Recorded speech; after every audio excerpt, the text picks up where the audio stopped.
Namaskar. I'm Vishesh Azad, working as a faculty in photography and film production at the Department of Fashion Communication, National Institute of Fashion Technology, New Delhi. I welcome you to the module that deals with lenses. Today, after studying this module, you will be able to learn about the creative uses of lenses in subject identification, understand the role of lenses in capturing the right perspectives, choose the right lens for photography, learn the technical familiarity of lenses. Going what going by going by what Lucas Gentry has said, photography has got nothing to do with cameras. If the photographer is interested in the people in front of his lens, and if he is compassionate, it's already a lot. The instrument is not the camera, but the photographer. Well, this was said by Eve Arnold, a popular American journalist in the 50s. It is interesting how the eyes of the camera are often compared to our own eyes, since many a times we do tend to pick our cameras to replicate a moment in time, creating photographs or videos the way we see it in reality. But then, how often do we create images close to what our eyes create on the retina, in terms of most importantly the light we see, the entire composition, depth, perspective, movement, etc.? Well, the answer lies in understanding the eye of the camera. Welcome to the world of lenses. Behold the lens. Now it's easy to essentially look at this expensive tube of glass for granted. A lens does a lot more than just focusing light on the film plane. A lens has a pronounced effect on the look and the composition of the shot. Effects offered by a lens can be used by a camera person for a specific experience of the subject and its ambience on screen. It's quite a thing that we keep wondering what kind of lenses are best to shoot landscapes. Are these the same ones that we should use to shoot portraits? What are the kind of lenses we have on our cell phones or the adventure cameras like a GoPro? Choosing the appropriate lenses is very important. Lenses happen to be such an important and intriguing subject in the art and science of photography because using the wrong lens, yes, you heard me right, using the wrong lens can give you such a different image than the one you saw with your eyes. But at times, using the right lens can give you just what you want, like the telephoto commonly known as the zoom lens can give you a close-up of a ferocious roaring tiger in the jungle. You would never want to see it with your eyes because you can't go face to face with one. Ever thought of a tiger's happy meal? Different lenses give us varied results of the same subject or scene or action in terms of depth, composition and movement. But first, let's start to define the basic mechanism of a lens. Glass is the most common material used to construct lens elements because of its superior optical properties and its resistance to scratching. But it's not the only material used to construct lens elements. The other elements also used are plastics like acrylic, also called plexiglass. Plastics allow the manufacturing of strong lens elements which are different or impossible to manufacture using glass due to its non-flexible nature. It's not true that all lenses are made of plastic elements or of low photographic quality. And many modern or high performance and high price lenses from popular manufacturers include a hybrid range of elements. We need to know how lenses bend light. One can imagine what might have actually happened in the old camera obscura days when in a light tight box, a pinhole was the original idea of a lens to let in light.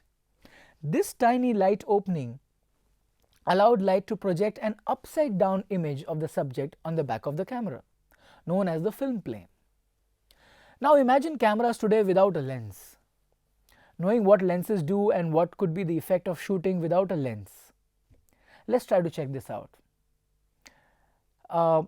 If you take out a lens out from the camera's body and try to take a photograph, and when you press the shutter release, the mirror lifts, light enters the camera's body and hits the sensor.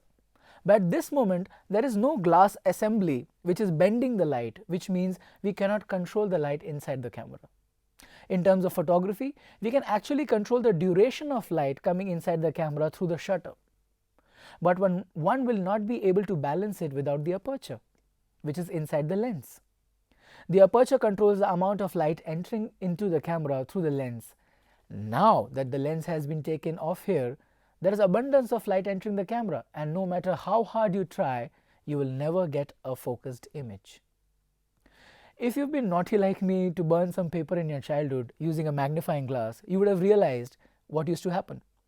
In that point of time, when you angled the magnifying glass too close to your paper, light coming from the sun kilometers away converted into heat.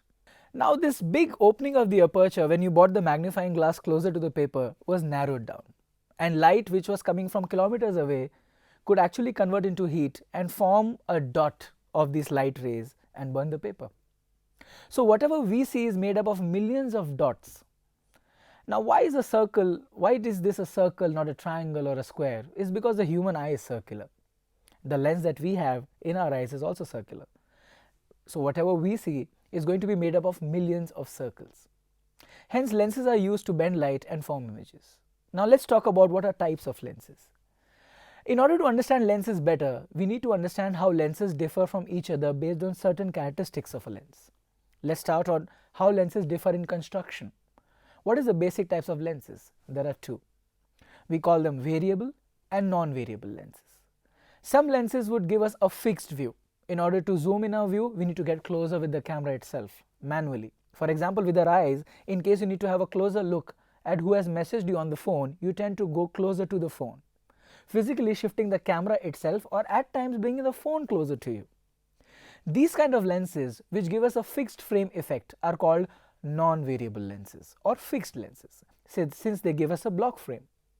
Filmmakers use a term called block shot where the lens has no movement back and forth and all the action happens in a block frame, much like the way we see theatre. Therefore, our eyes happen to fall in this category of lenses called non-variable lenses or fixed lenses or block lenses. These lenses often are expensive since they are smaller in size and therefore easier to work with. Also that these lenses have bigger aperture sizes. An aperture is the opening inside the lens that allows light to enter the camera. A bigger aperture opening can allow the camera person to record more light in a low light scenario or create a shallow depth of field or background blur, creating more emphasis on the subject. The other type of lenses obviously are variable lenses. With these lenses, you don't need to move your camera or the subject, but you can zoom into a telephoto view of your subject and get a closer view. These are really handy in situations when you cannot be part of the action like a cricket match or a wildlife scene to get a candid view without obstructing the action. These lenses generally don't offer bigger aperture sizes like non-variable lenses and require more light, especially while you zoom. However, a zoom lens can also offer good amount of background blur.